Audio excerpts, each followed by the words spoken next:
This is going to be a less edited video than usual. This is just meant to be a response to a community post made by YourBoiZack. However, by the time I got around to doing this, the scope has evolved.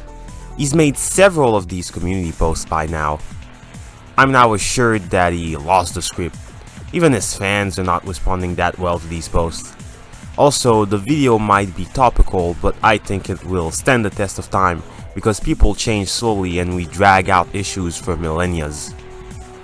Always be wary of people who chastise you for having an appropriately negative response to a long-standing problem. If someone slaps you 100 days in a row, on the 101st day, you won't accept the offering of peace. The person might be playing a trick on you. People don't suddenly change so quickly. If a habit has been built, it is to your advantage to not immediately lower your guard. The danger might not be true. If the offering is sincere, then open yourself gradually. Trust is something hard to earn because a life can be destroyed quickly even in our modern age. Do not react like an animal by being slaves to patterns, but don't be the white guy that doesn't cross the street to not look racist. That's why it's so ridiculous to me that Zack insists that the anti-SJW are worse for ruining the box office response of Furiosa Mad Max story. I have 3 issues with this. First off, anti-SJW is usually a derogatory term as it is used here to refer to people who hate the progressive messaging to a point where they see it where it doesn't exist. Here's the problem. It does exist in the West in every media or almost, and it has been overt in most of the industry for a decade now.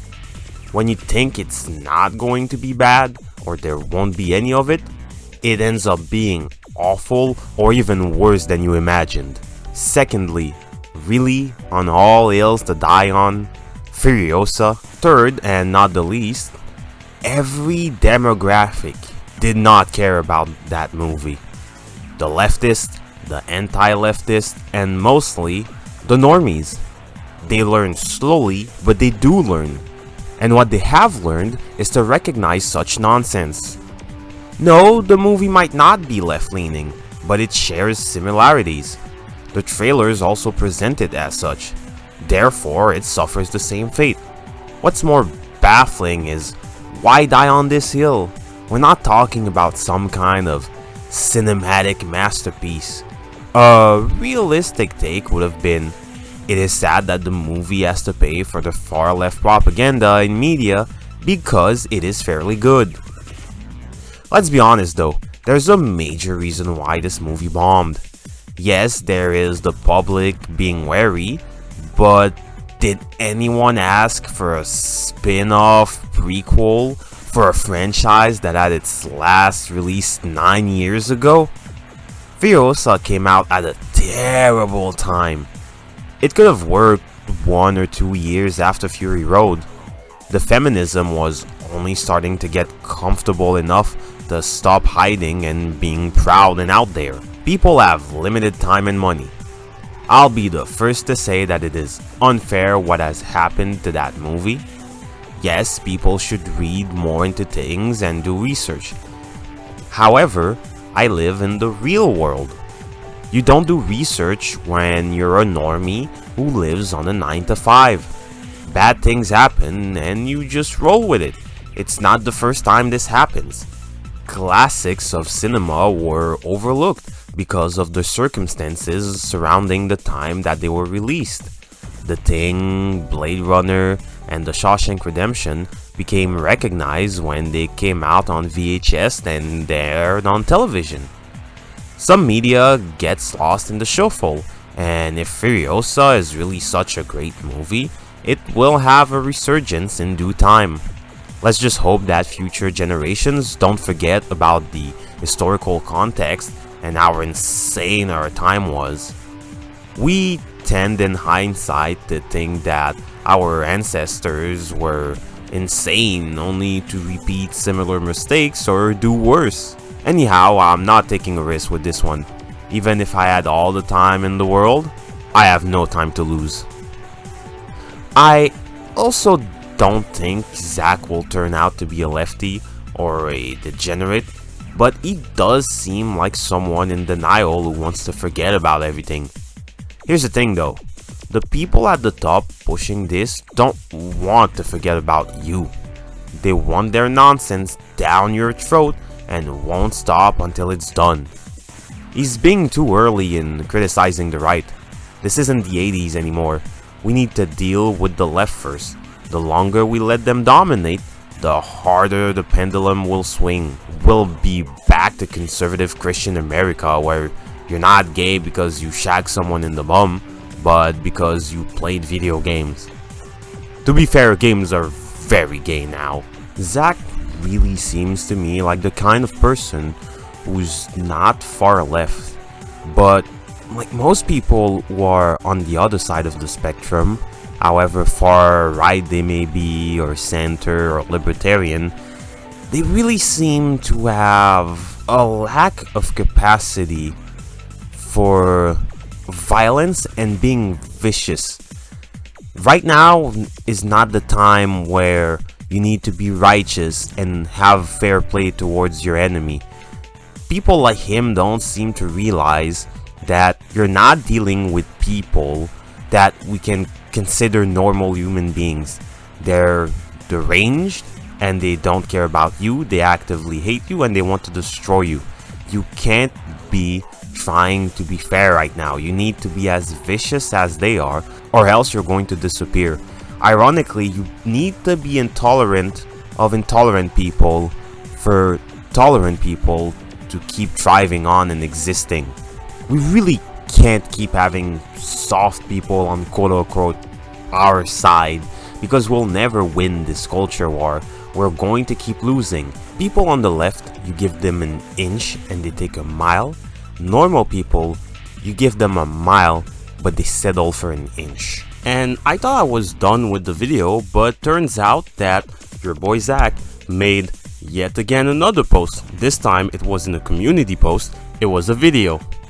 It really seems like your boy Zack is trying to be ahead of the curve and is starting to criticize the right and people who are anti-woke. But here's my problem with every criticism of the anti-woke. I would agree with it if it wasn't for the fact that it's completely wrong and that the anti-woke are actually right in their criticism. He's implying that a lot of people who are anti-woke are just doing it for the grift, and there's definitely a grift, but the money making in the anti-woke is more so to be the first to criticize the new show or the new video game more so than it is to lie. He's implying that most media is not woke and that people are looking for it where it doesn't exist. And if you were talking about Korean or Japanese media or Chinese media, I would say yeah, sure. But you're talking about Western media. Why? What the fuck are you doing defending Star Wars Acolyte? There's nothing different about that show. As per usual, there's a scene where the guy removes his shirt and he's absolutely beautiful and gorgeous and he's super ripped. But the girls are still basic at best. They're ugly for the most part. There is still a double standard. If anything, not that the anti-woke don't have a grift, but what he described actually happens in the reverse. People like, for example, the critical drinker will criticize a piece of work, and then later on will criticize another piece of work, but approve of it, despite the fact that that work has everything he hates, but it just so happens that now that thing is something that is approved of by his audience. For example, his couple of past reviews have been awful, especially his critique of Blue Eye Samurai. Blue Eye Samurai is basically everything he has ever said to hate, and is still part of that strong independent woman cliche, but he just changes the script to say that, oh, it's not like the other work, it's actually pretty good and I love it. But that's hypocritical, because if you actually analyze the work, it has all the same aspects. It is the kind of work that you're supposed to hate.